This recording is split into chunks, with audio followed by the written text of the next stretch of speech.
Eh, Baik, puji Tuhan. Selamat malam semuanya. Terima kasih sudah menyempatkan kembali hadir dalam acara kita.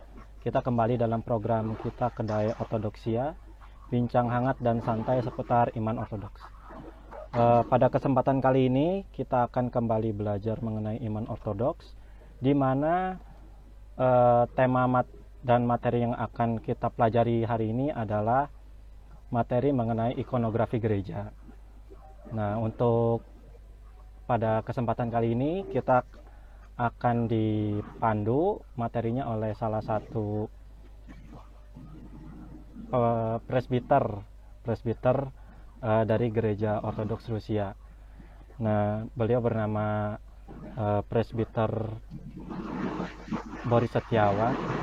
Puji Tuhan sudah bergabung bersama kita. Terima kasih Bapak sudah menyempatkan hadir untuk bergabung bersama kita. Kami juga dari umat paroki Gereja Ortodoks Jawa Timur mengucapkan terima kasih banyak atas partisipasi Bapak, juga sekaligus ini adalah menjadi ajang kita untuk silaturahmi antara Gereja Ortodoks Yunani dan Rusia. Puji Tuhan. Amin. Baik, tanpa berlama-lama kita langsung saja. Sebelum kita memulai diskusi kali ini, pembelajaran kali ini, marilah kita berdoa. Dalam nama Bapa dan Putra dan Roh Kudus. Amin. Kami mengucap syukur kepadamu ya Bapa ya Surgawi, atas segala berkat dan kasih-Mu kalau kami masih bisa berkumpul untuk belajar kembali mengenai iman ortodoks. Pada kesempatan kali ini kami juga akan belajar mengenai materi ikonografi gereja. Biarlah kiranya Roh Kudus saja yang berkarya dalam acara kami, sehingga apapun yang kami pelajari hari ini dapat menjadi rema bagi kehidupan kami, serta dapat membela ajaran ortodoksi itu sendiri. Terpujilah namamu ya Tuhan. Kau juga memberkati narasumber, agar kiranya segala yang diberikan, yang disampaikan oleh narasumber adalah semuanya dari perkataan-Mu saja ya Roh Kudus. Terpujilah namamu ya Tuhan. Kami serahkan seluruh rangkaian acara ini ke dalam tangan-Mu. Demi Kristus Tuhan dan pengantara kami, Allah yang berkuasa kini dan sepanjang segala masa. Kemuliaan bagi Bapa dan Putra dan Roh Kudus sekarang dan selalu serta sepanjang segala abad. Amin. Baik, mungkin bisa langsung saja Bapak disampaikan materinya. Waktu dan tempat saya persilakan. Oke. Baik, terima kasih atas waktu yang diberikan kepada saya. Salam kenal untuk saudara-saudara semua yang hadir dalam pertemuan ini. Rekan saya, mungkin saya perkenalkan dulu di nama saya. Nama saya Boris Setiawan. Saya adalah seorang presbiter dari Gereja Ortodoks Rusia yang bertempat di Gereja Saint Thomas Rasul di Jakarta, Gandaria. Oke, saudara, selamat hari Tuhan, Kristus di tengah kita. Amin. Jadi secara harfiah, Yunani kuno menggunakan akar kata yang sama untuk menuju pada pembuatan potret atau pembuatan ikon. Tetapi untuk membedakan apakah itu melukis dari kehidupan yang sering disebut dengan zoografia atau lukisan ikon yang disebut dengan ikonografia. Jadi kalau zoografia yaitu mengacu kepada karya seni yang dibuat untuk disimpan di museum atau di koleksi atau untuk pajangan atau untuk dekorasi dalam suatu ruangan yang berfungsi untuk menambah keindahan dari ruangan itu. Kalau ikonografia yaitu mengacu pada penggunaan keputusan dari liturgikon, yaitu mempresentasikan gambar dari tulisan di dalam Alkitab yaitu tentang kehidupan Yesus Kristus, tentang peristiwa sejarah dalam kehidupan gereja, atau gambar-gambar dari orang kudus. Ikon adalah refleksi dari inkarnasi Allah yang telah menjadi manusia. Ikon akan membawa perasaan kita secara nyata dan dalam ajaran gereja ortodoks. Ikon-ikon telah digunakan untuk doa dari abad-abad pertama kekristenan. Tradisi suci memberitahukan kepada kita, misalnya, mengenai adanya suatu ikon dari Sang Juru Selamat selama masa hidupnya, yaitu ikon yang tidak terbuat dari tangan, yaitu pada waktu itu dalam cerita Raja Afgar, di mana raja itu sedang mengalami sakit. Kemudian dia ingin menemui Tuhan kita Yesus Kristus, tapi karena terlalu jaraknya jauh, maka dia mengutus seorang hambanya ya untuk menggambar. Tetapi sang utusan ini tidak bisa menggambar, tidak tahu kenapa. Akhirnya dipanggil oleh Tuhan kita Yesus Kristus, dimintalah serbet atau yang disebut napkin, ditempelkannya di muka, sehingga muncullah suatu gambar di situ yang sering kita sebut dengan holy napkin, seperti itu. Dan setelah itu diberikan kepada raja, dan raja itu melihat gambar ikon itu, gambar yang telah ditempelkan wajah Yesus itu menjadi sembuh dari sakitnya. Dan itulah ikon yang tidak terbuat dari tangan. Itulah ada ikon pertama. Kemudian kita menyebutnya ada ikon dari Sang Theotokos tersuci, yang ikon ini ditulis oleh sang penulis Injil, yaitu Santo Lukas, dan dialah ikon pertama yang menggambar atau yang menulis ikon, yaitu menggambar tentang Sang Theotokos tersuci dengan menggendong bayi Yesus. Tradisi suci menyaksikan bahwa gereja ortodoks memiliki pengertian yang jelas mengenai pentingnya ikon-ikon sejak dari permulaannya, dan pengertian ini tidak pernah berubah.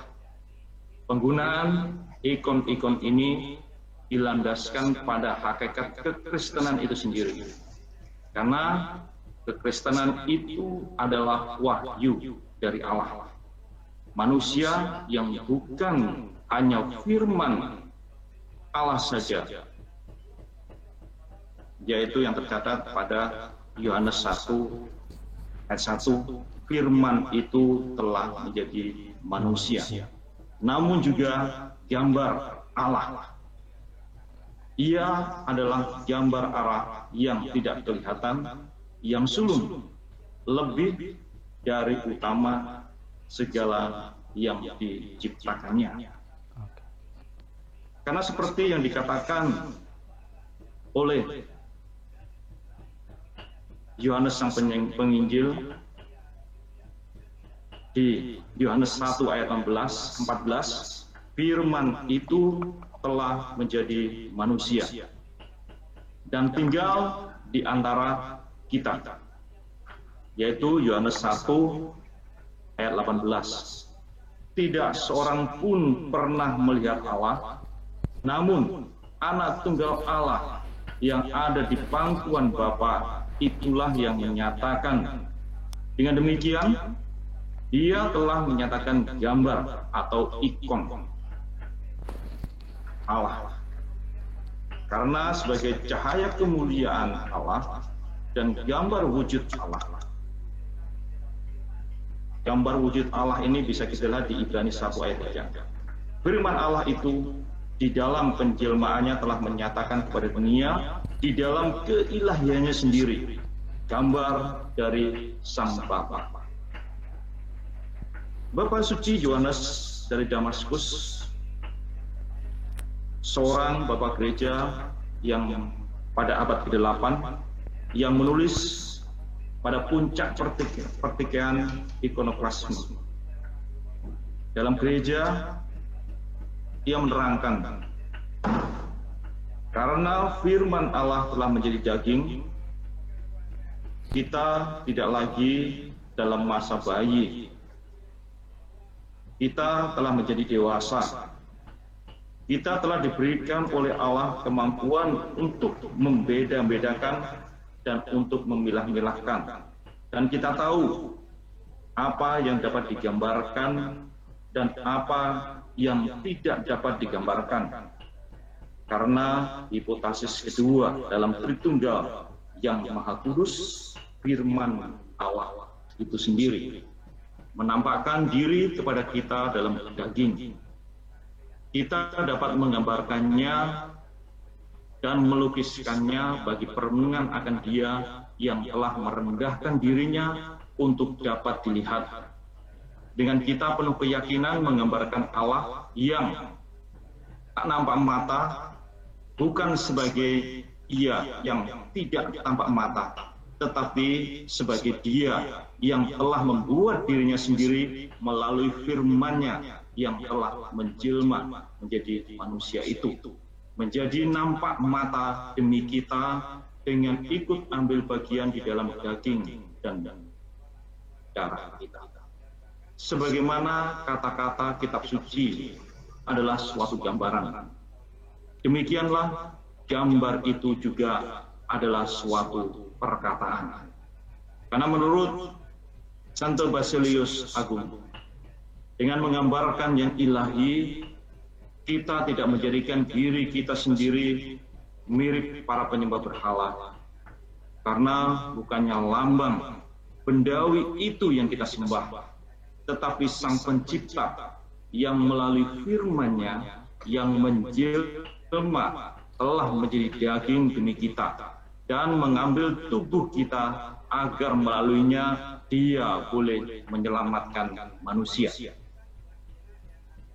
Kita juga menghormati benda-benda jasmani yang melaluinya keselamatan kita telah dijadikan suatu kenyataan.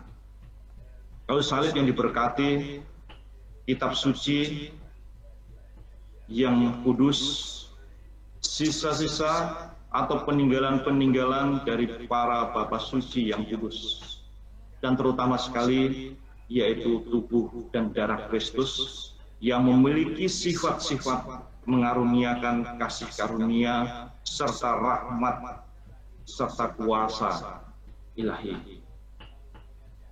Orang Kristen Ortodok tidak menghormati ikon Kristus karena kodrat kayunya atau catnya, namun lebih kepada gambar dari Kristus itu dengan niat menyembah Allah di dalam Kristus, firman-Nya yang telah menjelma sebagai firman Allah yang menjelma melalui benda itu. Kita mencium ikon dari Sang Perawan yang terberkati sebagai bunda dari Putra Allah, sebagaimana kita mencium ikon-ikon para orang kudus sebagai sahabat-sahabat Allah yang berjuang melawan dosa, meneladani Kristus dengan mencurahkan darahnya, mencurahkan darah mereka baginya, dan kita mengikuti jejak-jejaknya.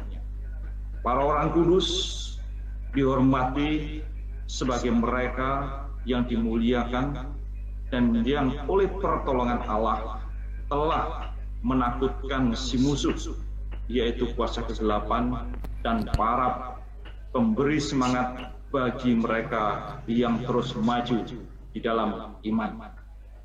Kita memandang gambar perjuangan rohani dan penderitaan mereka sehingga kita terdorong untuk menyucikan diri kita sendiri melalui teladan mereka, serta untuk memberikan semangat kepada diri kita sendiri untuk meneladani cara-cara hidup mereka dan bagaimana mereka mencapai kepada pengudusan itu. Ikon-ikon para orang kudus bertindak sebagai titik pertemuan antara anggota-anggota gereja yang masih hidup di dunia ini, yaitu yang sedang berjuang, dan para orang kudus yang telah melewati dari bumi ini dan hidup di dalam gereja yang berada di surga, yang telah menang dalam kehidupan ini. Para orang kudus yang digambarkan dalam ikon bukanlah sosok yang jauh dan hanya bersifat dongeng-dongeng ataupun legenda-legenda dari masa lalu, namun sahabat-sahabat pribadi di masa kini sebagai titik temu antara bumi dan surga. Ikon-ikon dari Kristus, bundanya, para malaikat, para orang kudus terus-menerus mengingatkan para orang beriman akan hadiratnya yang tak nampak oleh mata dari seluruh penghuni surga.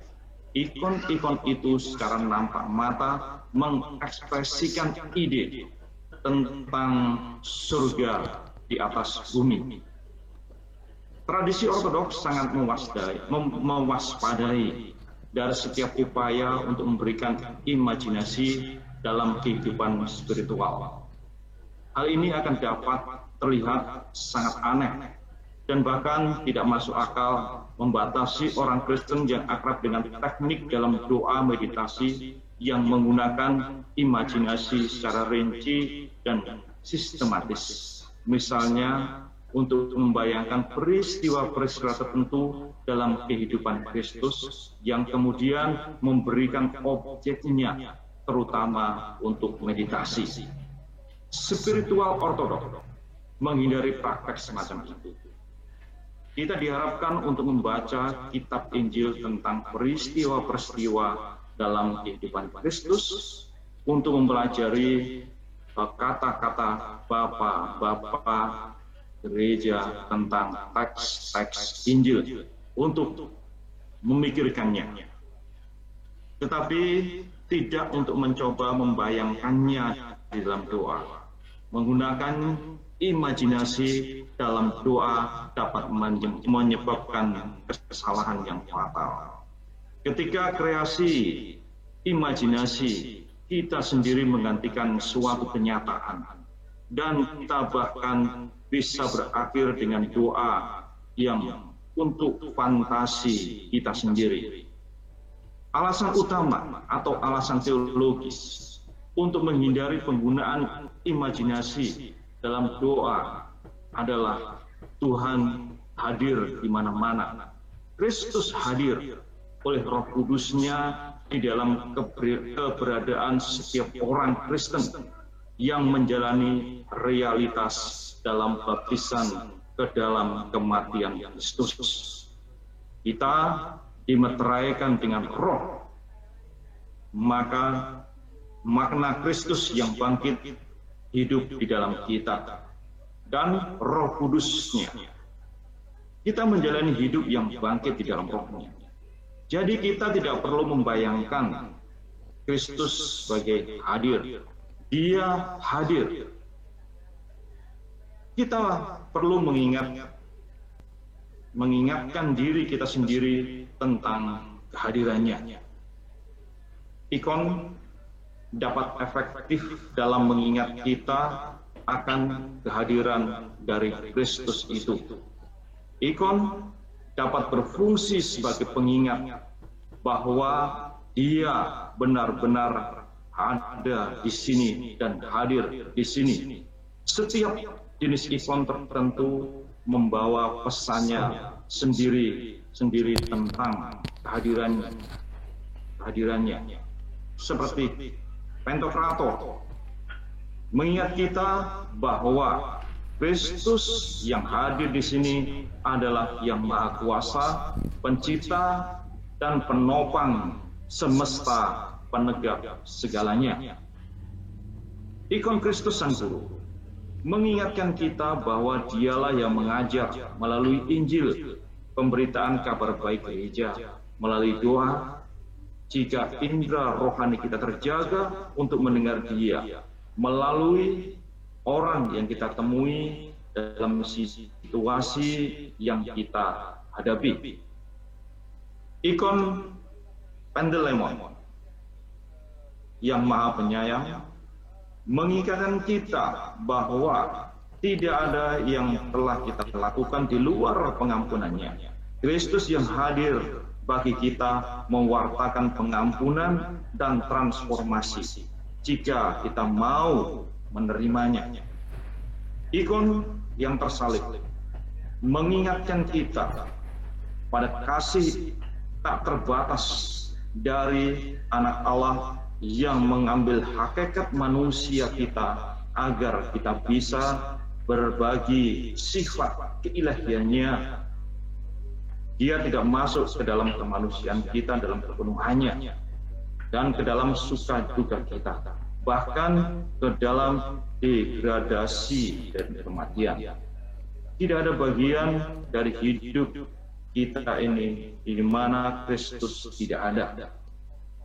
Ikon kebangkitan mengingatkan kita bahwa Kristus telah turun ke dalam kematian untuk membebaskan seluruh umat manusia dari kuasa maut yang menjerat, dari ketakutan akan kematian, dari paksaan yang untuk berbuat dosa. Ikonografer memiliki tanggung jawab yang besar untuk memastikan ikonnya bukan sekedar karya seni imajinasi. Ikonografer menjalankan pelayanan gerejawi dalam membuat ikon. Ikon harus muncul dari pikiran dan jiwa gereja, dan harus memastikan bahwa ikon baru benar-benar mewakili realitas yang gereja ketahui, bukan fantasi-fantasi individu.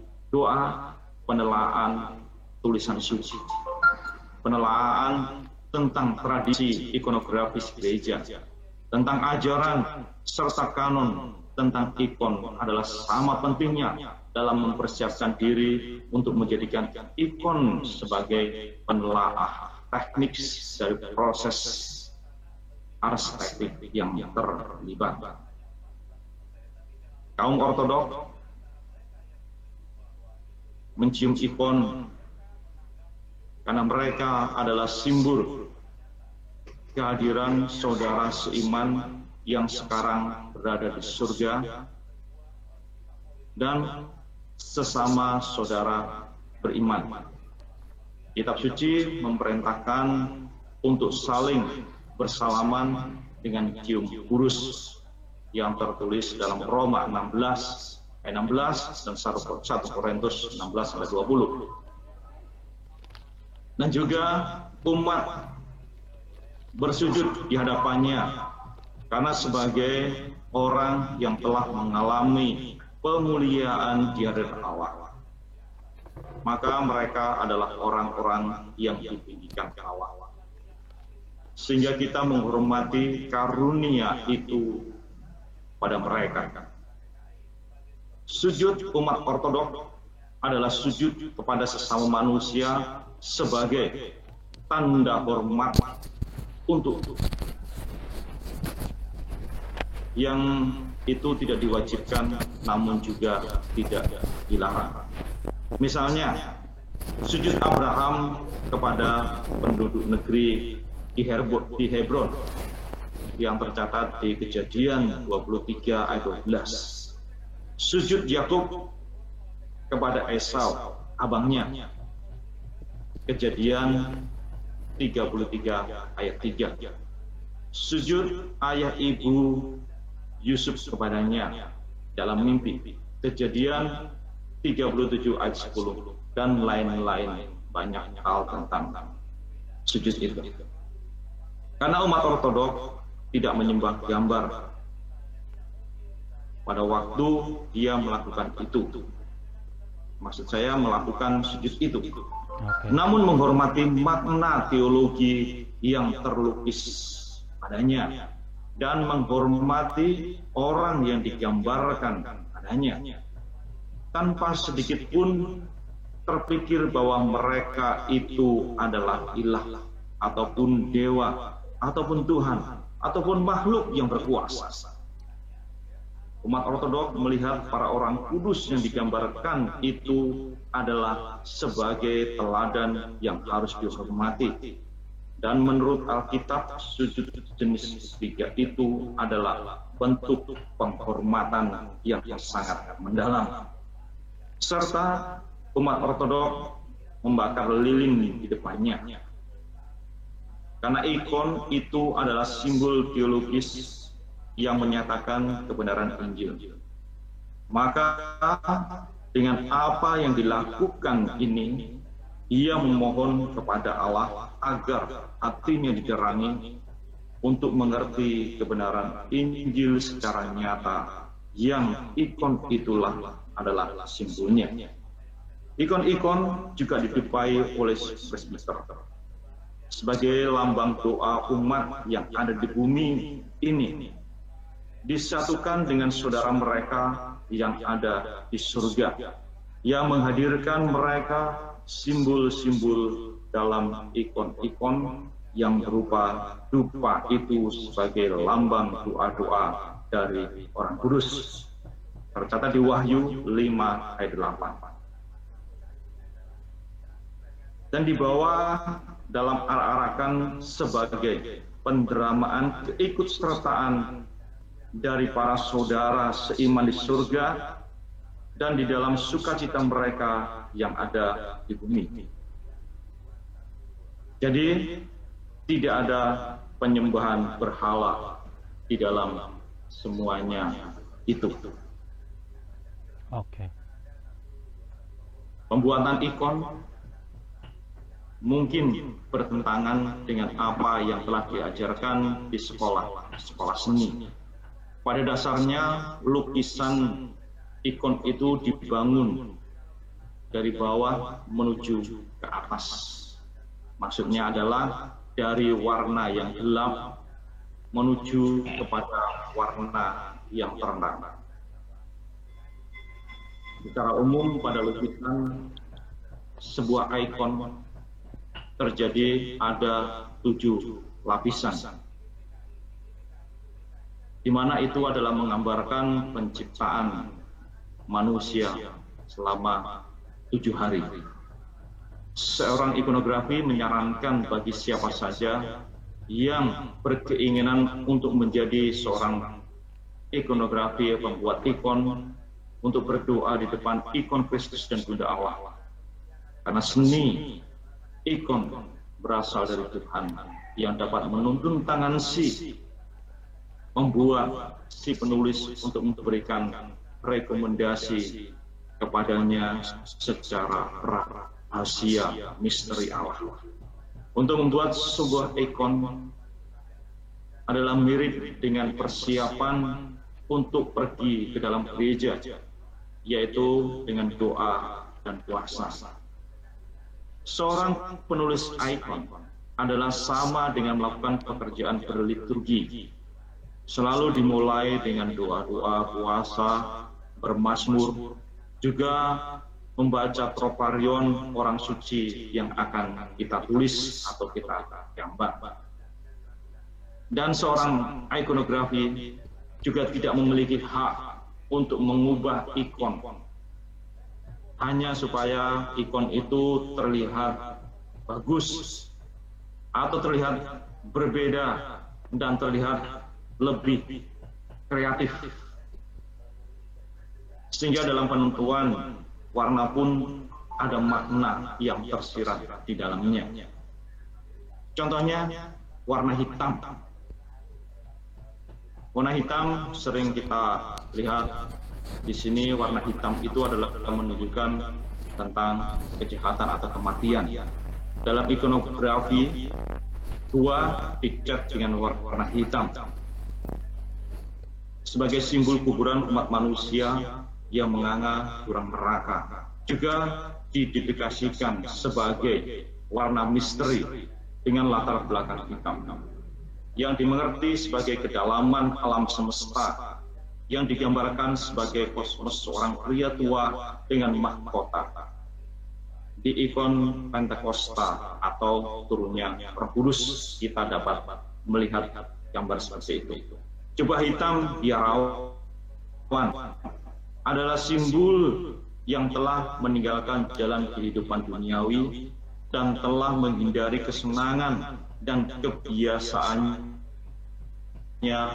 yang telah lalu menuju pada kehidupan yang fana ini.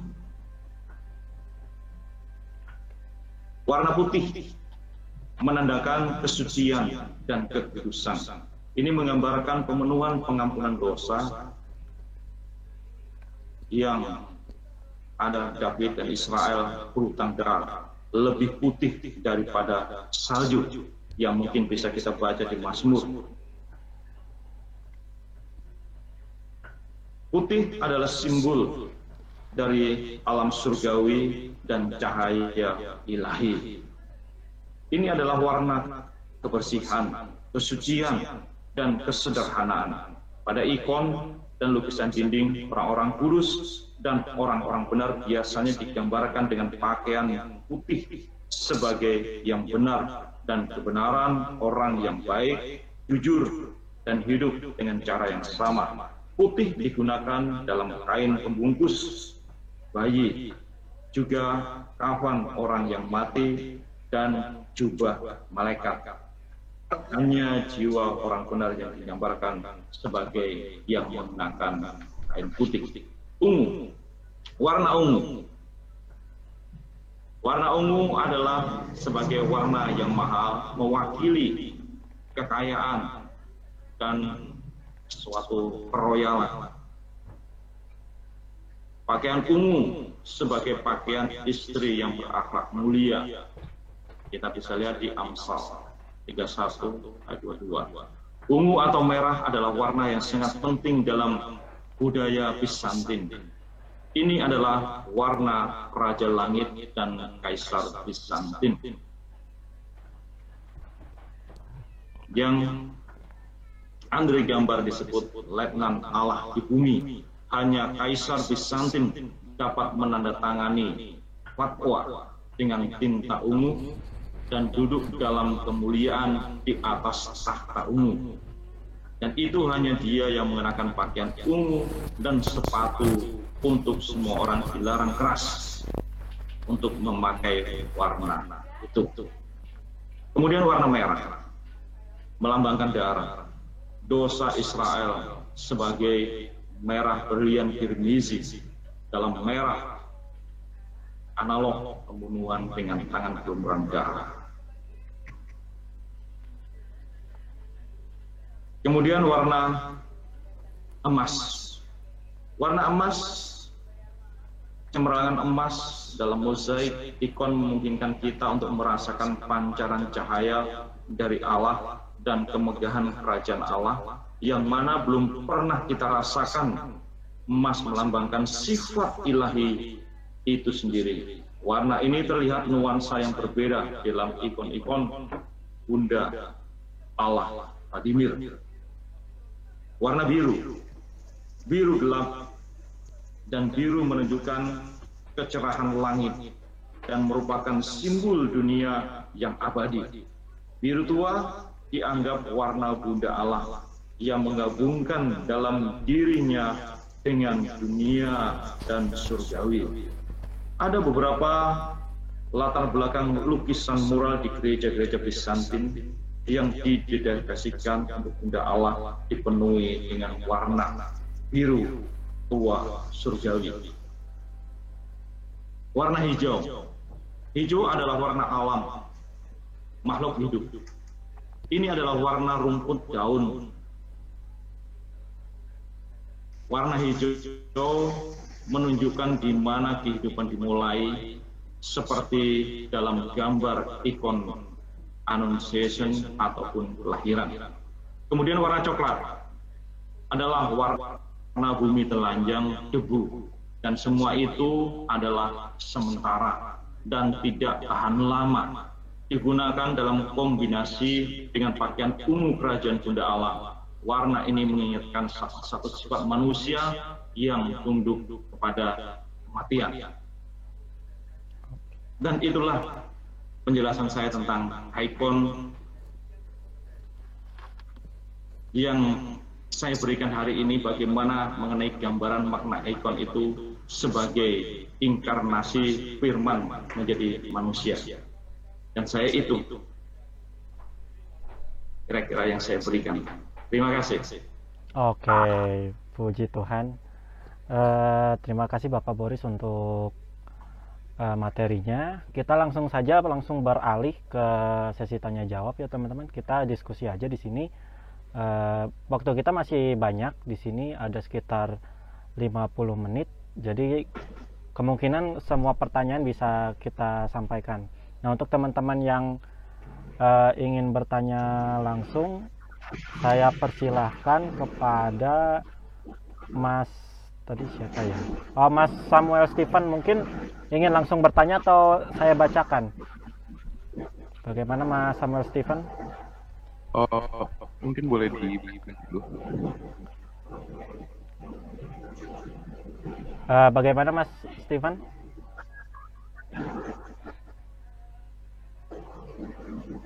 Mungkin boleh dibacakan dulu. Oke. Mungkin saya bacakan dulu ya. Ya. Jadi ini Bapak Boris, kita ada pertanyaan dari Mas Samuel Stephen ini. Untuk pertanyaan pertama, beliau ada 3 pertanyaan. Yang pertama ini, apakah ikon harus berwarna? Karena warna-warna yang ada dalam ikonografi apakah memiliki suatu makna seperti itu, Bapak? Ya, kalau menurut saya ikon itu memang harus berwarna. Karena warna itu adalah kita bisa mengarti terakhir tadi saya sebutkan warna-warna dalam arti-arti warna itu ya. Ada warna hijau itu artinya apa, warna itu dipakai apa seperti itu. Jadi memang ikon itu memang harus berwarna. Tetapi ada beberapa ikon yang tidak berwarna. Tapi biasanya itu kita tidak bisa menyebut itu sebagai ikon yang digunakan untuk beribadah. Mungkin hanya sebagai karya seni dalam sebuah gereja. Tidak bisa kita gunakan untuk gereja, untuk beribadah ataupun untuk sembahyang atau apa seperti itu.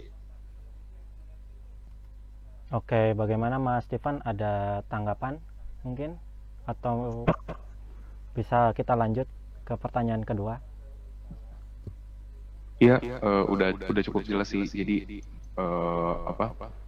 dalam ikonografi itu warnanya itu juga kan nggak sembarangan, ada maknanya juga. Jadi ya lebih jelas aja sih karena kalau emang harus pakai warna. Oke. Ya, betul. Baik. Kita lanjut ke pertanyaan kedua, Romo. Ini masih dari Mas Samuel Stephen.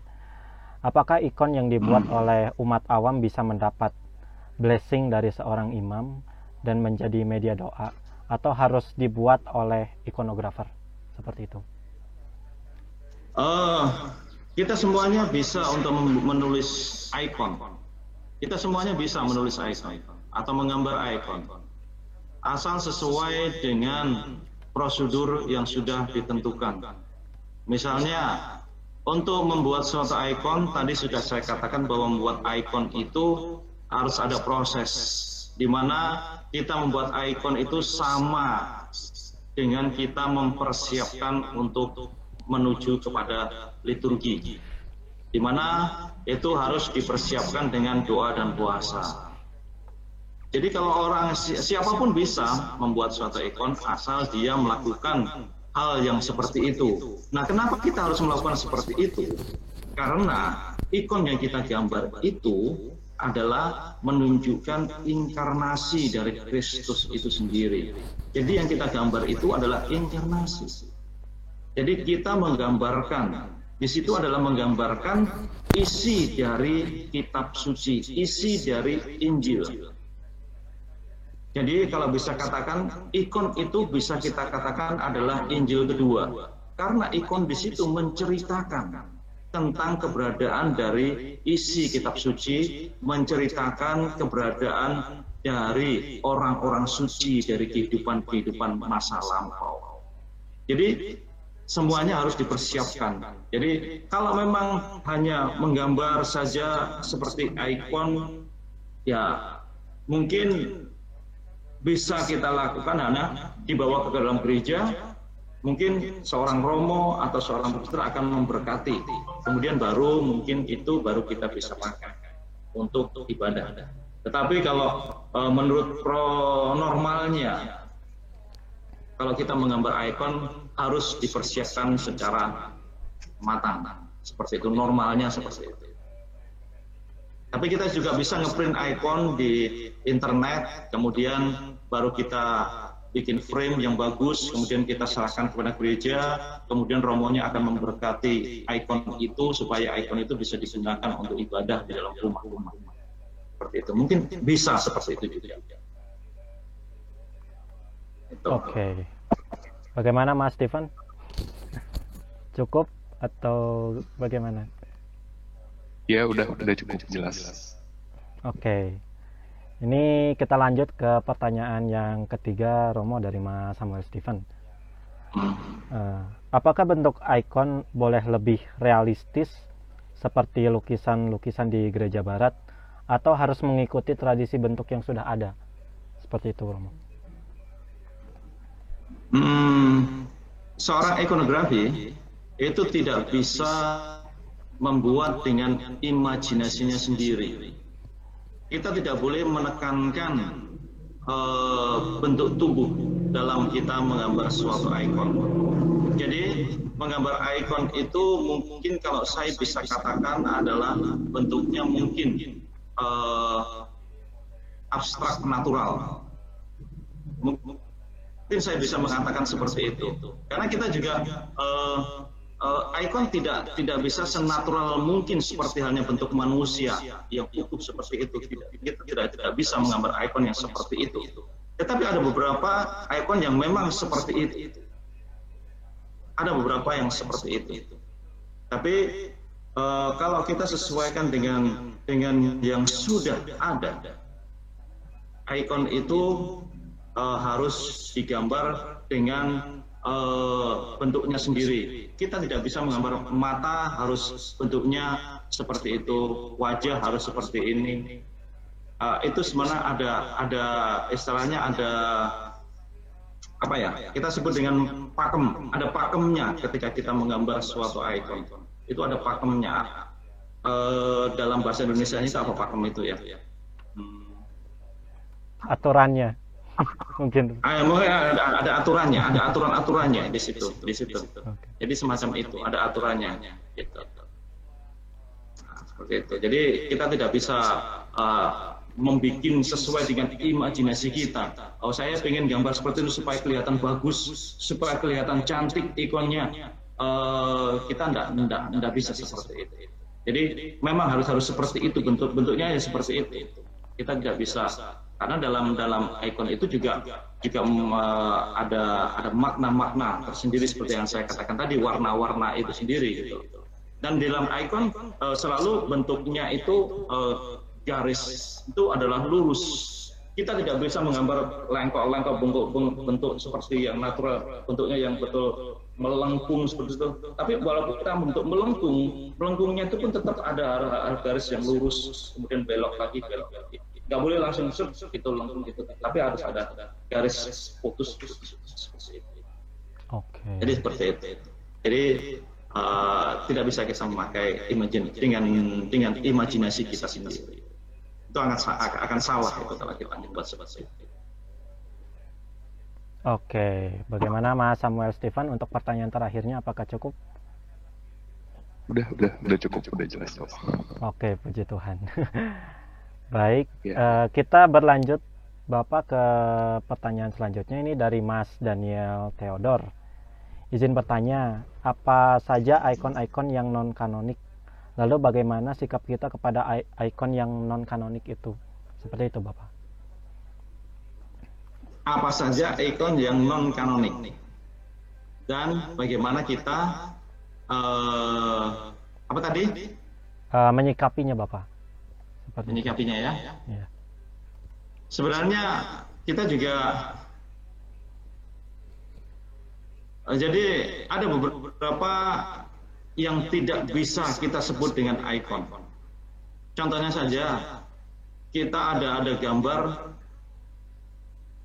yang bisa kita sebut dengan ikon, yaitu ketika gambar ikon itu adalah menceritakan tentang isi dari kitab suci. Itu baru kita bisa sebut dengan ikon.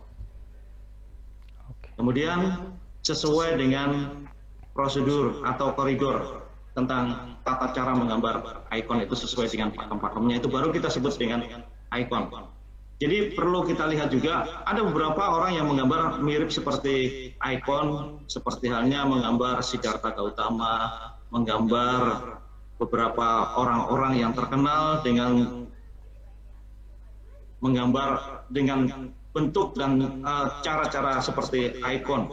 Tapi itu juga belum bisa kita katakan sebagai ikon karena tidak menceritakan tentang isi dari kitab suci dan tidak menjelaskan tentang karya dari kitab suci itu dan karya dari bapak-bapak gereja itu. Jadi itu yang bisa kita sebut bahwa itu dia bisa disebut sebagai karya ikon. Oke Bapak. Bagaimana Mas Daniel Theodor? Apakah cukup? Kalau mengenai ini Romo, ada ikon seperti penggambaran Allah Bapa, kemudian ada ikon keluarga kudus. Apakah itu termasuk ikon yang kanonik dan bagaimana sikap kita menyikapinya itu? Kalau di dalam gereja Ortodok kita tidak mengenal ada ikon keluarga kudus. Di dalam gereja Ortodok kita tidak mengenal ada ikon keluarga kudus. Oke. Yang ada adalah hanya Tuhan Yesus, Bunda Maria, dan Yusuf. Tetapi kita tidak mengenal keluarga kudus, ikon keluarga kudus itu. Oke. Dan kita menyikapinya ya, itu merupakan suatu karya seni gereja. Dan kita juga menghormati itu sebagai karya seni saja, begitu. Oke, bagaimana Mas Daniel? Apakah cukup? Sudah cukup jelas Romo, terima kasih Romo. Oke, puji Tuhan. Boleh tanya. Itu agak nyambung sih pertanyaan tadi. Boleh, gimana Mas Stephen? Yang santai aja gitu. Ya. Kalau untuk ikon Allah Bapa, seperti yang ada di Daniel 7 itu, lebih ke arah teofani. Apakah itu kanonik atau Gimana? Maaf.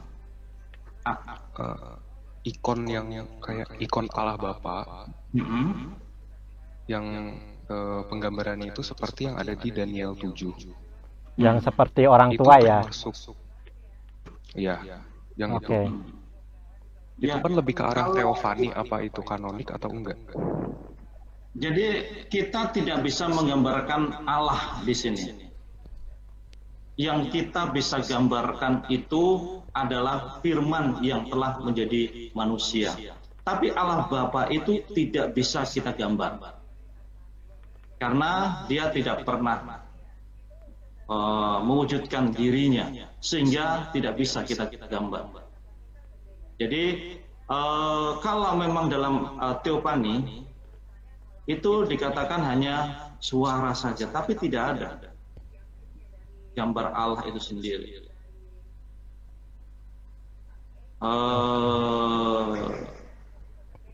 Tadi contohnya di mana yang ada gambar Allah tadi? Di Daniel 7 ayat 13 dong. Tapi kan tidak bisa digambarkan itu. Kita tidak pernah melihat gambar seperti itu. Kalau gambar yang Abraham sujud 3 orang yang itu, Romo? Oh iya, ada itu memang hospitality, keramah tamahan Abraham, di mana di situ ada 3 orang malaikat. Nah, di situ digambarkan juga bahwa itu adalah Tritunggal, yaitu Bapa, Putra, dan Roh Kudus. Jadi gambaran ikon Tritunggal yang bisa diterjemahkan secara teologis itu adalah di gambarnya André Rublev, di mana gambar itu sangat jelas sekali menceritakan tentang Tritunggal Maha Kudus. Jadi di situ kalau kita bisa melihat Tritunggal Maha Kudus gambarnya, kalau mungkin bisa membayangkan ya, di situ ada 3 malaikat, di tengah ada 1 malaikat.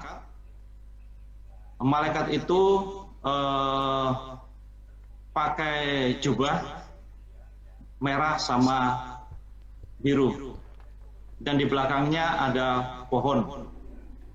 Ya, kalau kita melihat di gambar ikonografi André Rublev ya. Kemudian di sampingnya ada ikon lagi malaikat yang ada gambar rumah. Kemudian di sampingnya lagi ada ikon malaikat yang ada gambarnya apa ya itu ya? Ada gambarnya batu karang. Jadi di situ di tengah itu ada gambar yaitu yang ada pohonnya itu adalah firman. Kenapa saya katakan itu firman? Karena itu jubahnya itu adalah merah dan biru, dan di belakangnya ada pohon. Kenapa di situ belakangnya ada pohon? Karena di situ adalah beliau itu adalah nanti akan mendapatkan suatu kesempurnaan, menebus dosa-dosa umat manusia adalah di atas kayu. Terus kemudian ada karang dengan gambar di situ ada seorang malaikat berpakaian biru atau hijau kalau nggak salah. Itu adalah melambangkan Roh Kudus sebagai karang. Kemudian di sampingnya ada gambar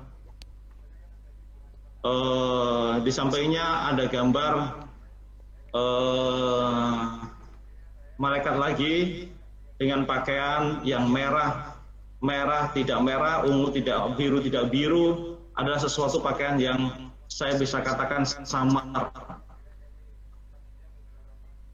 Dan di situ belakangnya ada suatu bangunan rumah, dan itu kalau saya bisa katakan itu adalah Allah Bapa, karena dia adalah bersemayam di dalam suatu rumah. Jadi mungkin ini gambaran yang bisa diterjemahkan bahwa itu adalah Tritunggal Maha Kudus menurut André Rublev, seperti itu. Jadi itu yang bisa digambarkan. Tapi kalau yang bentuk orang tua dengan orang tua yang kemudian dengan yang lebih muda kemudian dengan anak kecil, itu kita tidak bisa terjemahkan secara teologis karena Allah Bapa itu tidak bisa digambarkan seperti bentuk orang tua seperti itu. Jadi itu yang bisa saya jelaskan. Baik, saya kira cukup jelas sih itu mengenai penggambaran Allah Bapa ya untuk teman-teman sekalian. Jadi saya cukupkan. Terima kasih untuk yang bertanya. Kita lanjut ke pertanyaan yang lain ya, Romo. Mari silakan. Oke. Ini ada dari Mas Yanuar. Untuk pertanyaan ada 3 pertanyaan, tapi 2 pertanyaan yang diutarakan ini sebenarnya sudah kita bahas tadi, yang mengenai aturan baku dalam pembuatan ikon dan Sang Bapa. Jadi kita skip dulu.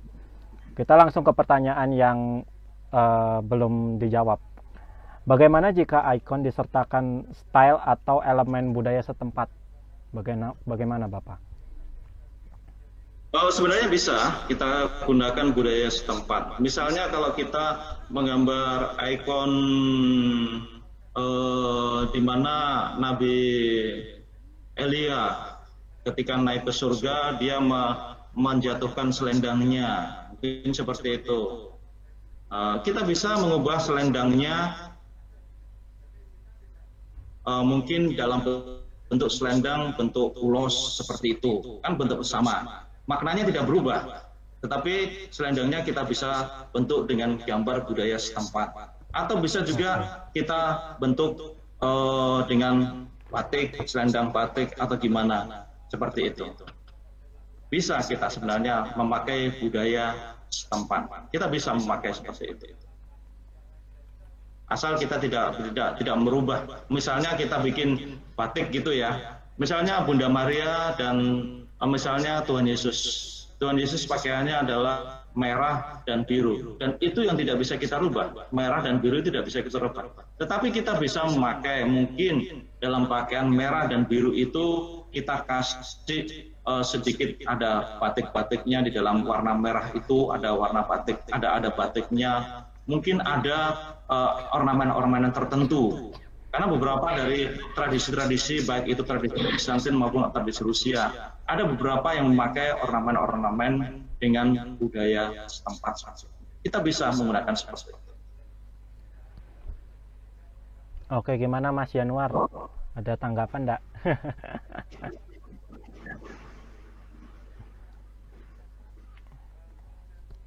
Halo Mas Yanuar?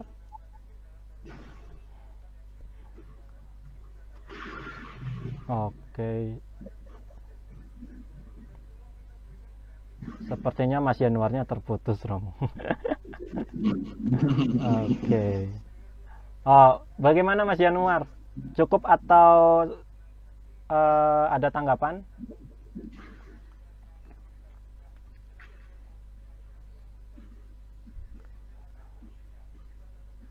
Mute-nya dibuka dulu, Mas.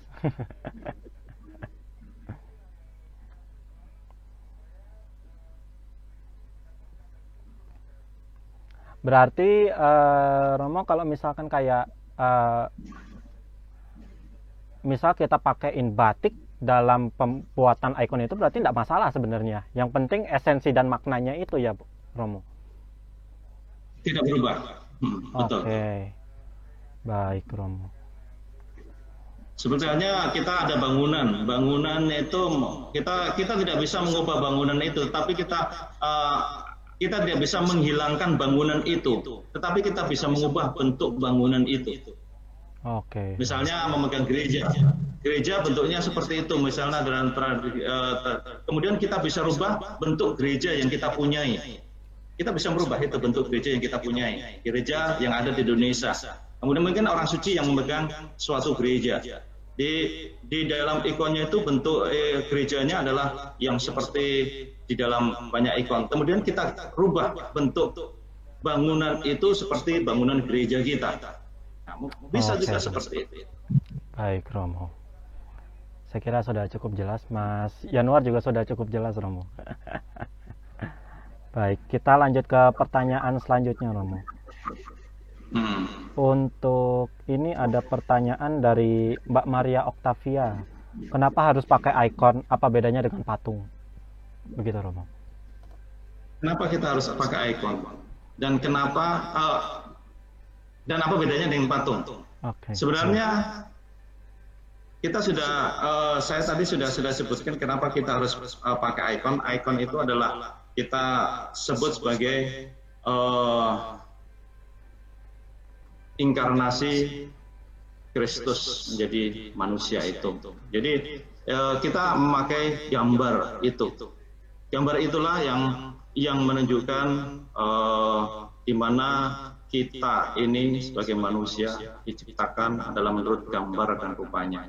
Kita diciptakan manusia oleh Allah itu bukan menurut patung, tapi menurut gambar dan rupanya. Sehingga kalau kita memakai patung, makna teologisnya itu yang akan berbeda. karena kita diciptakan menurut gambar. Jadi sangat berbeda sekali kalau kita memakai patung. Tapi pemakaian patung itu juga tidak dilarang. Seperti yang saya katakan tadi, memakai patung juga tidak dilarang. Seperti halnya dalam perjanjian lama, dalam keluaran itu juga, dan kita juga memakai patung dalam bait Allah itu. Memakai patung itu.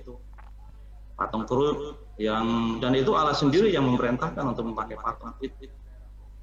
Oke. Seperti itu. Jadi tidak ada larang, dan kita sebagai Ortodoks tetap akan memakai gambar. Seperti itu. Karena makna teologis itulah kita memakai gambar. Bahwa kita diciptakan manusia menurut gambar dan rupa Allah. Seperti itu. Oke, Romo. Tapi saya juga pernah, ini mungkin menanggapi sedikit ya, Romo. Saya pernah lihat juga sih dalam Patriarkat Antioquia itu, kalau tidak salah mereka memang punya gaya pembawaan ritus Barat ya, Romo. Nah, mereka di sana juga menggunakan patung. Nah, apakah itu digunakan sebagai sama seperti ikon atau gimana, Romo? Soalnya kalau tidak salah ada baik Patriarkat Antioquia dan Rokor juga kalau tidak salah ada gitu. Iya, kita memang ada patung-patung dalam suatu gereja, tetapi kebanyakan patung itu, jadi kita bisa membuat ikon itu hanya 2 dimensi. Kita tidak bentuk full patung seperti itu. Ada juga memakai patung-patung, tapi kebanyakan patung itu kita pakai adalah di luar biasanya, bukan di dalam gereja. Oke. Di dalam gereja kita hanya bisa memakai 2 dimensi, yang kayak ukiran seperti itu. Tapi kalau yang full status kita tidak, atau full bentuk tubuh yang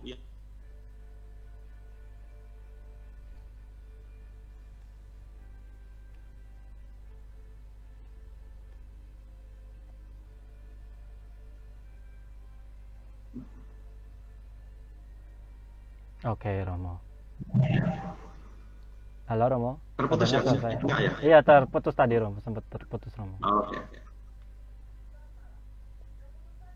Berarti sebenarnya memang tidak ada masalah kan, Romo? Cuman memang penggunaannya itu patung ini yang harus sedikit kita bedakan. Oke, Romo. Baik. Kita lanjut ke pertanyaan selanjutnya, Romo. Ini ada pertanyaan dari Mas Yuner Raja. Izin bertanya, Romo, bagaimana cara membedakan ikon para jana suci yang juga dihormati di Katolik Roma dan ikon para jana suci yang hanya dihormati di gereja Ortodoks? Tergantung dari, kita bisa melihat dari masing-masing gereja ya. Ada beberapa jana suci yang kita akui di Rusia, ada yang diakui di Yunani, ada yang diakui oleh gereja Roma. Tapi ada beberapa yang kita semuanya mengakui orang-orang suci dari baik itu di Roma maupun di Yunani dan Rusia, kita mengakui orang suci itu. Seperti halnya Methodius, kita mengakui baik itu di Roma maupun di Yunani dan Rusia, kita mengakui itu sebagai orang suci, seperti itu. Oke. Bagaimana Mas Yuner Raja? Apakah ada? Oh, ada ya. Cukup jelas atau mungkin ada tanggapan? Cukup jelas, terima kasih. Oke, puji Terima kasih, Tuhan. Romo. Sama-sama. Baik, kita lanjut ke pertanyaan selanjutnya, Romo. Ini ada dari Mas Christian Anthony. Apakah ikon yang belum mendapat berkat dari imam dapat dipakai dalam doa-doa pribadi di rumah? Sebaliknya, kalau kita mempunyai suatu ikon, misalnya kita ngeprint dari internet, lebih baik kita bawa ke dalam gereja supaya untuk diberkati. Lebih baik diberkati, jangan langsung digunakan. Seperti itu. Lebih baik diberkati dulu. Oke. Bagaimana Mas Christian Anthony? Romo, ya, Ya.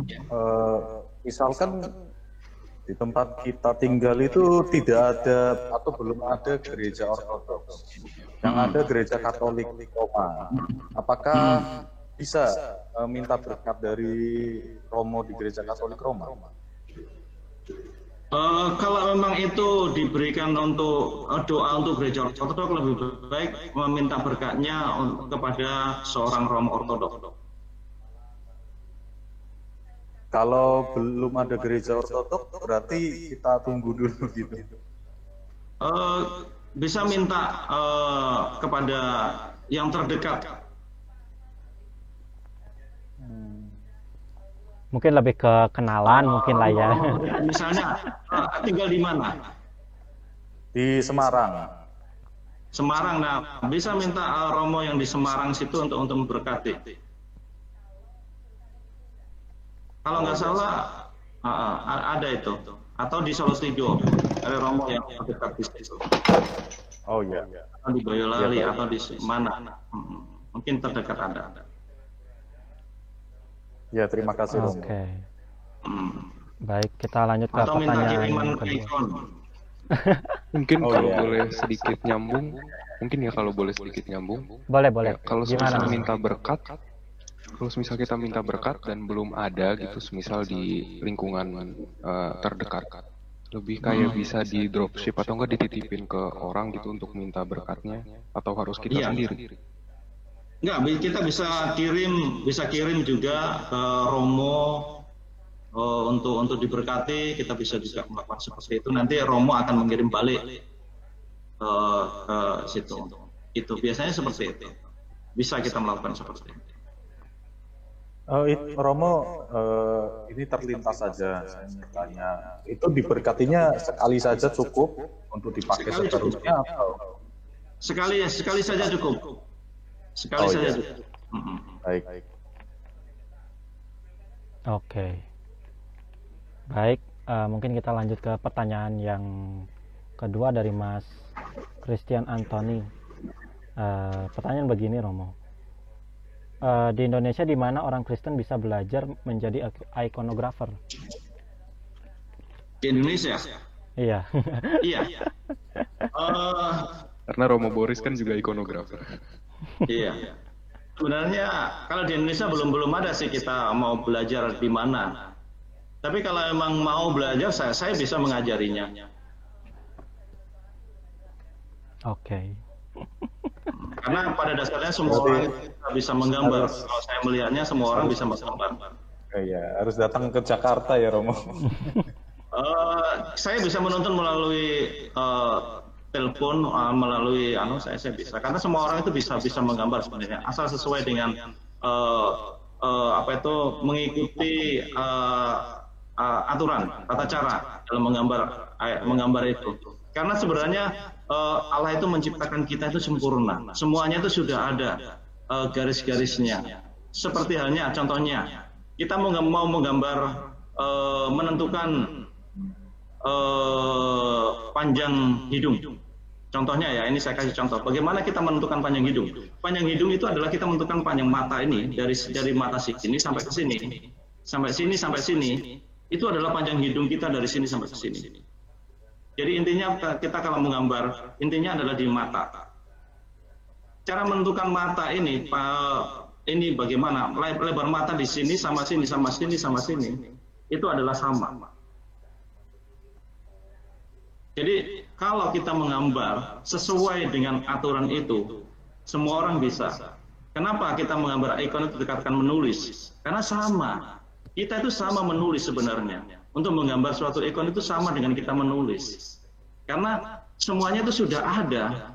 Jadi misalnya kita menulis A, semua orang juga harus bisa membuat A. Orang juga bagaimana cara membuat wajah, itu juga semuanya sudah ada itu. Kita tinggal menentukan saja bagaimana kita menentukan lebarnya mulut ini ya. Lebar mulut itu adalah pas di mata hitam itu, kita tarik lurus, itu adalah lebarnya mulut. Jadi seperti itu cara kita menentukan bagaimana kita menentukan panjangnya mulut, menentukan panjangnya hidung ini, bagaimana menentukan mata, bagaimana menentukan lebarnya telinga ini bagaimana. Lebar telinga itu kalau kita bisa melihat adalah garis lurus dari mata ini ke belakang sama garis lurus dari hidung ini. Ini adalah panjangnya telinga. Jadi itulah cara kita menulis ikon. Jadi kalau kita menulis ikon sesuai dengan itu, maka saya jamin itu akan jadi. Seperti itu. Jadi makanya dikatakan kita menggambar ikon itu menulis, karena kita sama dengan menulis, kayak menulis saja. Harus sesuai dengan aturan itu. Kalau kita mau menulis aba gitu ya, harus ada huruf A, B, dan A. Begitu juga kalau kita menggambar hidung, itu harus panjangnya hidung itu harus mata sini sampai ke sini, tengah adalah sampai ke sini, itu adalah panjangnya hidung. Jadi seperti itu. Ya itulah yang dapat saya berikan. Iya, terima kasih Romo untuk penjelasan. Oke, puji Tuhan. Kita lanjut Romo ke pertanyaan selanjutnya. Ini ada pertanyaan lagi dari Mbak Maria Octavia. Pertanyaan begini Romo, ikon sama seperti mau pergi ke gereja dibuat dengan doa-doa, kok seperti kayak jimat gitu? Gimana? Ikon sama seperti mau pergi ke gereja dibuat dengan doa-doa, kok kayak jimat ya? Kok kayak jimat? Oh, jimat. Oh. Ya, kenapa kita harus memakai seperti itu? Karena kita membuat ikon itu adalah digunakan untuk ibadah. Jadi kita berharap orang yang berdoa di depan ikon juga menerima karya ilahi yang disalurkan melalui ikon itu. Dan kita menggambar ikon adalah kita melihat keberadaan orang-orang yang telah mencapai kepada kesempurnaan itu. Jadi kita juga kalau kita menggambar sesuatu atau yang kita katakan sebagai yang suci atau sebagai yang baik, ya kita harus melakukannya dengan baik juga, dengan membersihkan diri kita juga. Nah, kalau kita anggap sebagai yang kita gambar itu sesuatu yang suci, maka kita pun juga harus menyucikan diri kita. Jadi kita harus sepadan gitu loh. Kita nggak bisa kita menggambar sesuatu yang suci, sesuatu yang kudus, kemudian kita sembarangan, kita serampangan gambarnya, ya tentunya tidak seperti itu. Jadi bukan suatu jimat ataupun apa seperti itu. Jadi kita jangan mengharap jangan kita menerjemahkan bahwa itu suatu jimat ataupun yang akan membuat kita menjadi selamat karena kita memegang ikon itu. Kita harus melihatnya bahwa kita selamat itu bukan karena ikon itu, tetapi karena karya yang ada di dalam gambar itu. Kita mendapatkan suatu keselamatan. Seperti halnya gambar Kristus, bukan gambarnya itu tetap yang memberi keselamatan, tetapi Kristusnya itulah yang memberi keselamatan kepada kita. Jadi jangan bendanya yang kita imani, tetapi gambar yang ada di dalamnya itulah yang harus kita imani. Seperti itu. Yang direpresentasikannya ya. Iya. Jadi salah kalau kita bendanya itu yang kita imani. Oke. Baik Romo. Mungkin kita langsung saja ke pertanyaan selanjutnya Romo. Banyak ini pertanyaan dari Mas Henry Kurniadi. Banyak orang meragukan muka Kristus dan lain-lain di ikonografi kita. Bagaimana kita yakin bahwa itu memang muka mereka sendiri? Itu muka mereka sendiri. Jadi dalam gereja Ortodok itu adalah tradisi kita turun-temurun ya. Dan orang yang menggambar itu adalah orang yang benar-benar melihat. Oke. Seperti hanya seorang ikonografi pertama, yaitu Santo Lukas. Dia benar-benar melihat Bunda Maria. Dan dia bisa melihat gambar seperti itu karena dia bisa melihat. Jadi bentuknya ya seperti itu. Yesus itu ya seperti itu. Bunda Maria ya seperti itu. Baik, Romo. Jadi itu adalah tradisi yang turun-temurun seperti itu ya. Seperti itu bentuknya. Gambarnya seperti itu. Dan kita masih mempertahankan tradisi itu dan kita tidak bisa merubah-rubah. Makanya di dalam gereja, di dalam ikonografi kita tidak ada hak untuk membuat berdasarkan imajinasi kita. Jadi kita tidak punya hak untuk merubah, membuat dengan imajinasi kita sendiri. Kita tidak bisa melakukan seperti itu. Kita harus tetap mempertahankan bentuk aslinya, bentuk gambarnya itu. Baik, Romo. Bagaimana Mas Henry? Apakah cukup? Nambah sedikit, Romo. Untuk orang-orang perjanjian lama seperti Adam dan Hawa, untuk Nuh, untuk itu kan mereka nggak ada yang lihat gitu, Romo. Itu Iya benar. Tapi kan tradisi suci mencatat itu.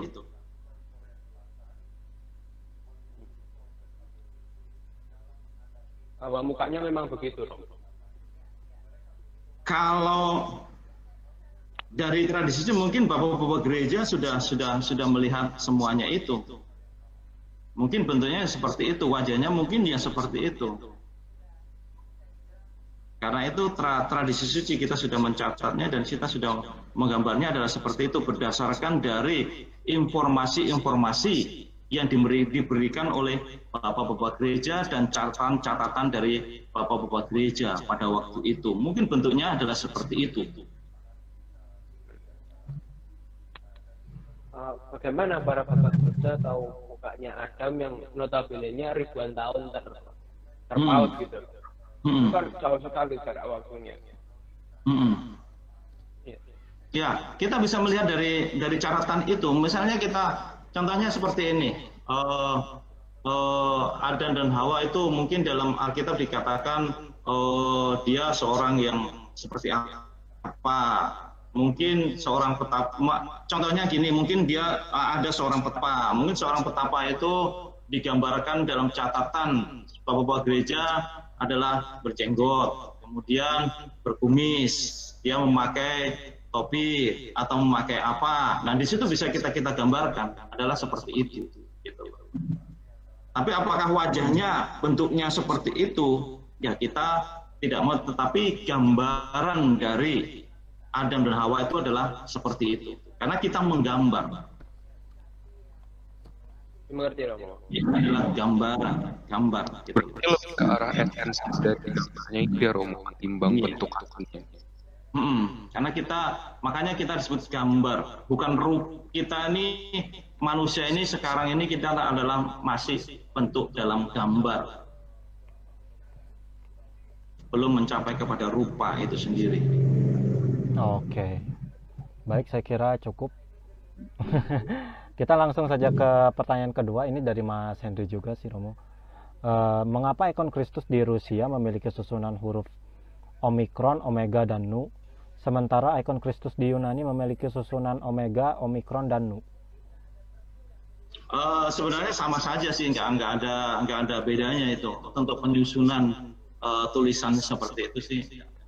Maknanya sama, tidak ada perbedaannya. Kita ngambilnya adalah makna yang tertulis di situ. Kita juga bisa melihat kenapa kitab di dalam Yohanes, Lukas, Markus, kenapa dalam menceritakan isi dari Injil dan menceritakan tentang Yesus Kristus itu juga berbeda. Tetapi kita bisa melihat di situ inti dari cerita itu apa. Jadi begitu juga dalam suatu ikon. Kenapa itu ada berbeda seperti itu? Ya kita nggak usah mempermasalahkan itu karena semua pada dasarnya itu adalah sama, yaitu menceritakan tentang gambar yang ada di situ itu adalah Yesus Kristus dan tulisan itu adalah menceritakan tentang Oon, yaitu aku adalah aku. Terima kasih, Romo. Oke. Baik, saya lanjut lagi ke pertanyaan selanjutnya, Romo. Masih dari Mas Henry. Apakah ikon cuma boleh digambar di atas kayu atau boleh digambar di atas dinding batu dan lain-lain? Atau hanya boleh di kayu tok gitu loh, Romo?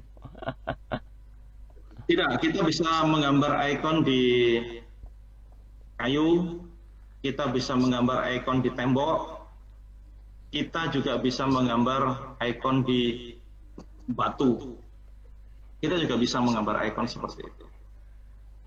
Jadi tidak harus di kayu, tidak harus di tembok, tidak harus di, tapi kita bisa menggambar ikon tetapi tetap harus sesuai dengan prosedur dan koridor yang telah ditentukan. Oke. Baik, Romo, bisa dibantu. Baik, saya lanjutkan lagi. Masuk ke nomor 5 aja, Mas. Ya, langsung ke nomor 5 aja ya, soalnya sudah dijawab juga kan ya. Oke. Ini yang pertanyaan terakhir dari Mas Henry.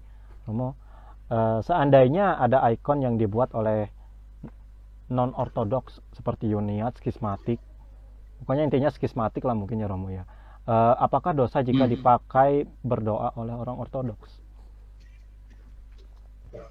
Kalau ikon itu benar-benar sesuai dengan aturannya dan sudah diberkati. Kalau memang dia bukan orang ortodoks dan dia menggambar ikon, kalau memang itu sudah sesuai dengan aturannya dan sudah diberkati oleh Romo, ya maka bisa digunakan.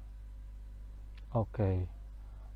Tapi berarti Romonya itu tuh memang harus Romo ortodoks, Romo? Iya, kalau memberkati, kalau memang itu digunakan untuk doa ortodoks, ya lebih baik itu adalah Romo dari ortodoks untuk memberkati. Oh, berarti misalnya kalau kita dapat sebuah ikon dari, misalkan dari skismatik gitu lah ya Romo. Terus kita mau kita pakai doa, berarti kita harus bawa dulu ke klerginya kita yang ortodoks, didoakan baru bisa kita pakai seperti itu. Alangkah baiknya seperti itu. Oke. Baik. Bagaimana Mas Henry? Terima kasih, Pak. Oke. Ya, terima kasih banyak, Romo. Masalah. Baik, Romo, ini kita lanjut lagi ke pertanyaan selanjutnya. Ini ada pertanyaan dari Mas Rafael Simon. Apa saudara kita Romo yang menolak ikon dan patung para orang kudus, bahkan ikon Kristus, apakah hal ini sudah masuk ke dalam ranah ikonoklasme dan menolak inkarnasi Sang Firman? Mohon pencerahannya. Kalau gimana? Kalau menolak ikon. Menolak ikon, apakah itu tuh sudah dikategorikan sebagai bentuk ikonoklasme dan menolak inkarnasi Sang Firman atau bagaimana? Bisa juga dikatakan seperti itu kalau dia itu menolak ikon. Oke. Bisa juga seperti itu. Baik, Bro. Bagaimana Mas Rafael? Apa ya ada lagi tanggapan? Ada enggak ini Mas Rafaelnya? Ya Romo, tapi dia sebenarnya juga percaya dengan inkarnasi Sang Firman. Tapi yang jadi masalah penggambarannya itu dia nggak terima. Itu bagaimana Romo?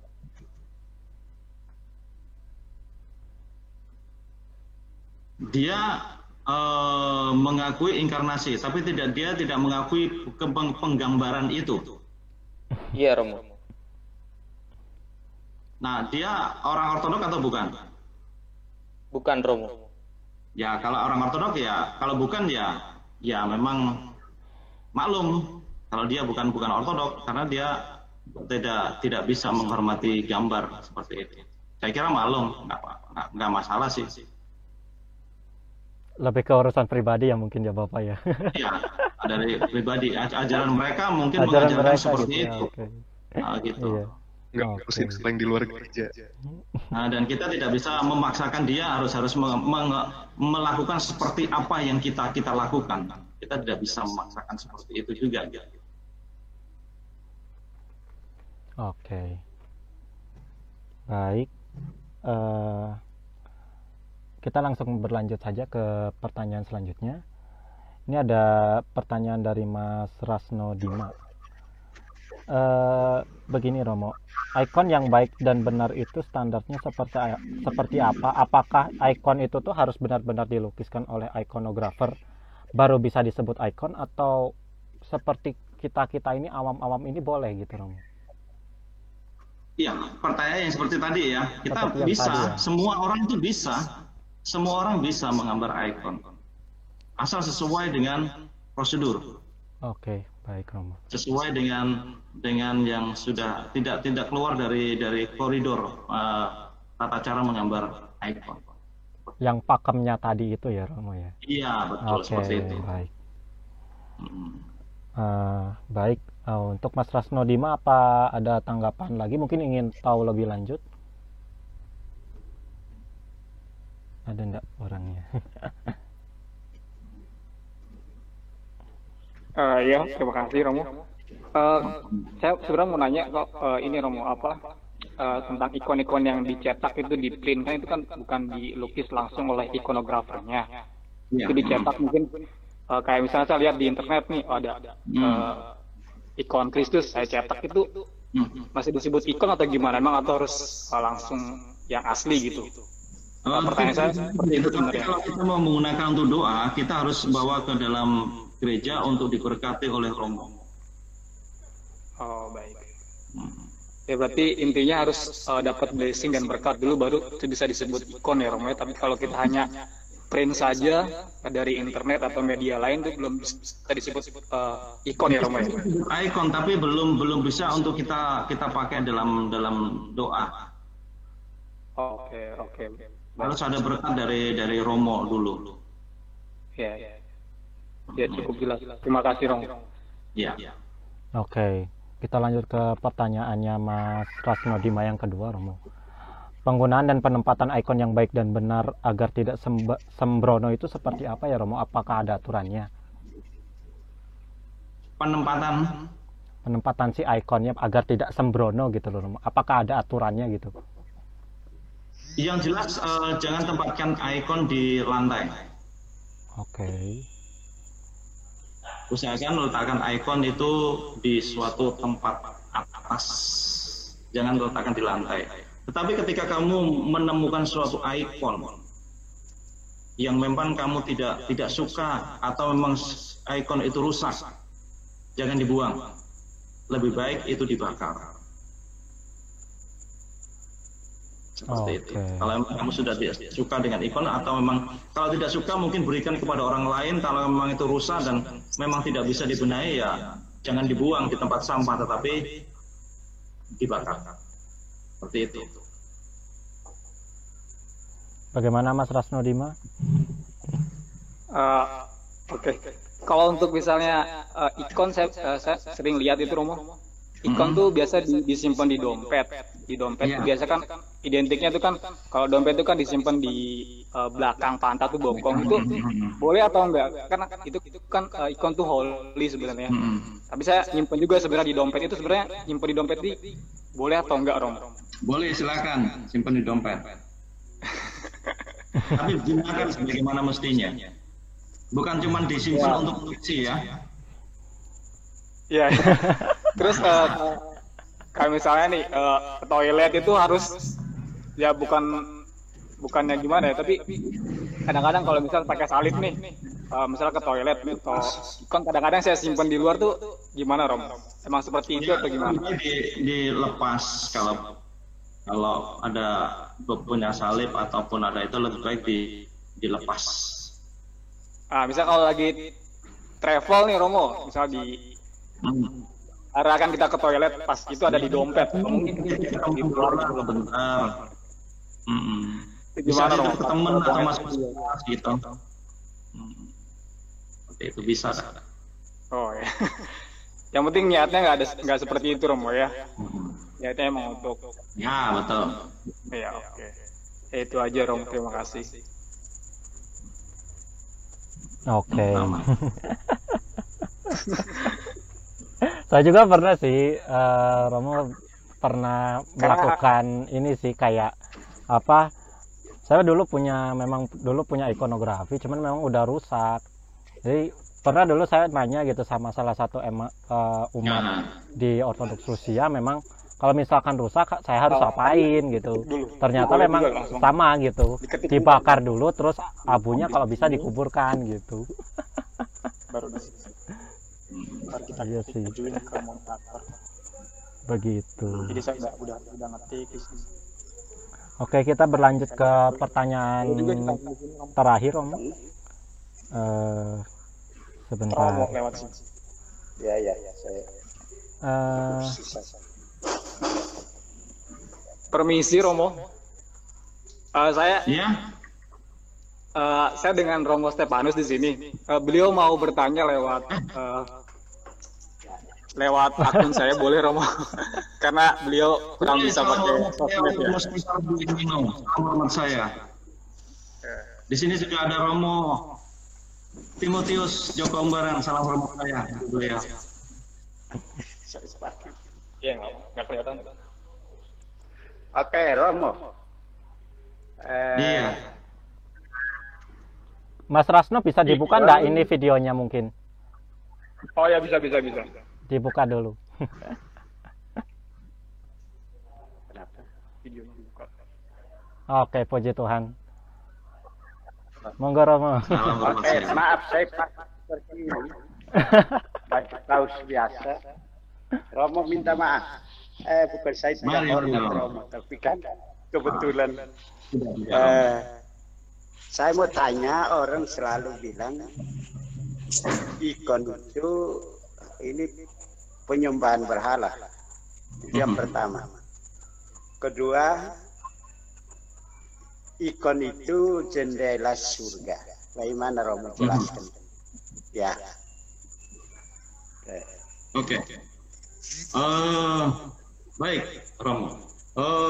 Tadi sudah saya sebutkan bahwa dalam penjelasan saya tadi bahwa ikon itu adalah disebut dengan berhala. Nah, mungkin orang memandangnya bahwa ketika kita sujud di depan ikon, jadi orang memandangkan kita itu memperhalakan ikon. Tetapi kita melakukan sujud, membakar dupa, membakar lilin di depan ikon, sebenarnya kita ini adalah menghormati. Dan kita sujud di depan ikon itu juga merupakan menghormati.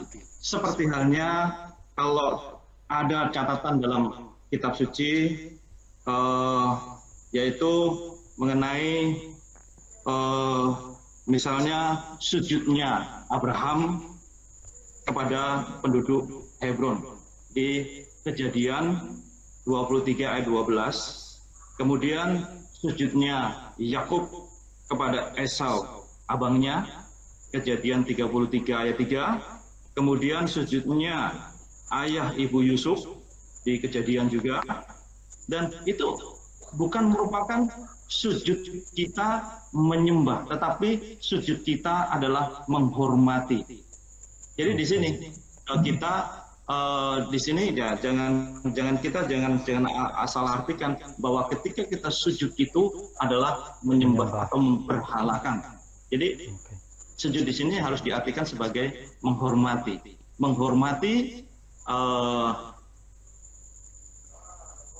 orang yang ada di dalam benda itu atau yang digambarkan itu. Seperti itu. Jadi kita sujudnya itu adalah kita menghormati yang ada di dalam gambar itu. Kita bukan sujud kepada bendanya, tetapi sujud kepada yang ada atau yang digambarkan di dalam benda itu. Jadi tidak ada yang diberhalakan di sini. Oke. Seperti itu, Romo. Saya seperti itu. Oke. Itu petobat yang dari gereja barat menjadi ortodoks, mereka sulit untuk mencium ikon, walaupun kita jelaskan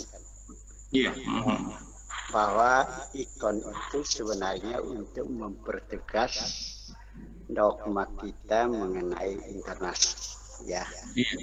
Jadi kalau kita mencium ikon bukan mencium gambarnya, tapi apa yang dibalik, ya. Sama seperti kalau kita ada foto orang tua, kadang-kadang kita rindu orang tua, kita cium foto mereka, itu kan bukan mencium gambar orang tua. Ya. Sehingga tapi sulit mereka dari ya Protestan yang menjadi Ortodoks atau Katolik menjadi Ortodoks, ya sulit untuk mereka menerima atau tidak gampang untuk mencium ikon itu. Betul, Romo. Ya. Dan memang itu harus ada pendalaman yang dalam, harus ada pendalaman. Jadi kita harus bisa setiap orang itu harus bisa mengekspresikan imannya. Dalam kita semuanya, kenapa kita mencium ikon, kenapa kita sujud dalam ikon, itu adalah merupakan ekspresi iman kita. Itu adalah ekspresi. Jadi begitu juga dengan beberapa agama yang lain, mungkin dari Protestan, dari Katolik, mereka juga mempunyai ekspresi dari iman itu. Jadi kita bisa mengekspresikan iman itu dengan mencium. Kita melihat ini adalah orang yang sudah mencapai kepada kesempurnaan. Di mana kita bisa melihat orang ini sudah mencapai kepada kesempurnaan, sehingga kita bisa melihat apa yang mereka sudah lakukan, apa yang mereka sudah mencapai kepada kesempurnaan. Jadi disitulah kita bisa melihat bahwa menengok ke dalam keberadaan mereka yang ada di surga. Dengan begitu kita mengekspresikan iman kita. Oh, ini loh, saya itu ingin mencapai seperti mereka yang sudah mencapai itu. Jadi dengan rasa rindu menciumnya itu. Halo, Presbiter. Halo Romo, selamat malam. Ya, saya mendengarkan. Saya turut mendengarkan semua apa yang diperbincangkan. Oke, mungkin dari Romoti mungkin mau ada tambahan, Romo? Saya tidak menambah, sangat jelas sekali yang dilakukan Romo. Ini saya sangat berterima kasih Romo, dengan jalannya yang sangat detail sekali. Saya juga turut bersuka cita dengan pelayanannya Romo Boris yang di Jakarta. Saya sangat antusias mendengarkan dan sangat mengerti. Terima kasih banyak. Banyak yang saya ambil, saya pelajari hari ini. Terima kasih banyak. Oke. Hari ini sepertinya kita spesial, bahkan sampai ada 3 di sini. 3 presbiter loh. Oke, puji Tuhan.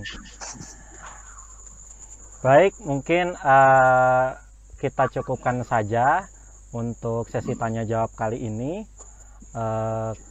Kami dari Gereja Ortodoks Jawa Timur mengucapkan terima kasih banyak untuk partisipasi teman-teman semua, juga kepada Romo Boris sebagai pemateri narasumber kali ini. Semoga pelayanannya selalu diberkati, juga umatnya juga diberkati juga. Amin.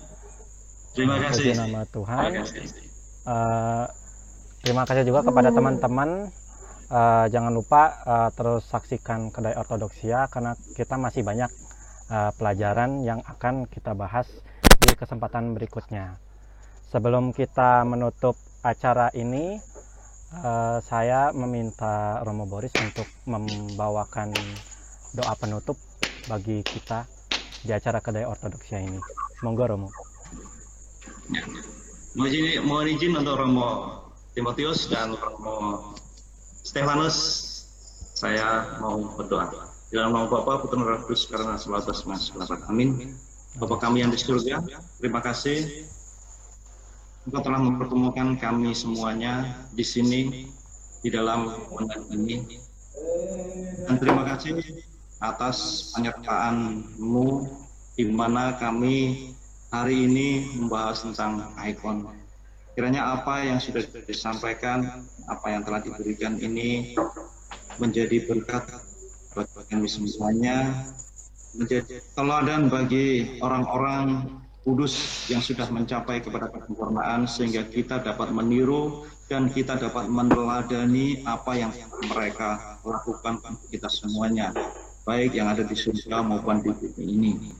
Saudara, Bapak kami, terima kasih atas semuanya yang kau berikan untuk hari ini, dan kiranya Engkau terus memberikan suatu sukacita, memberikan kesehatan yang sempurna di dalam kami semuanya, sehingga kami dapat menjalankan segala aktivitas yang kami lakukan ini dengan keadaan yang sehat dan sempurna. Semuanya doa yang kami sempurna ini kami kembalikan hanya di dalam nama Bapa, Putra, Amin.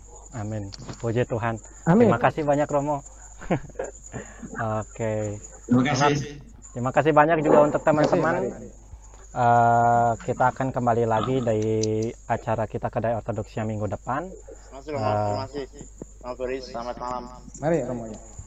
Malam. Mari. Terima kasih semuanya. Puji Tuhan. Romo Stefanus baik. Selamat malam.